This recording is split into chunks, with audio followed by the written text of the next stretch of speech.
Hello guys, listen carefully.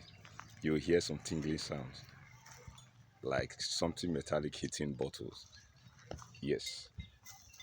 Now let me show you what's making that sound. These are locally made stuff to scare rodents and birds or crows away from your farm.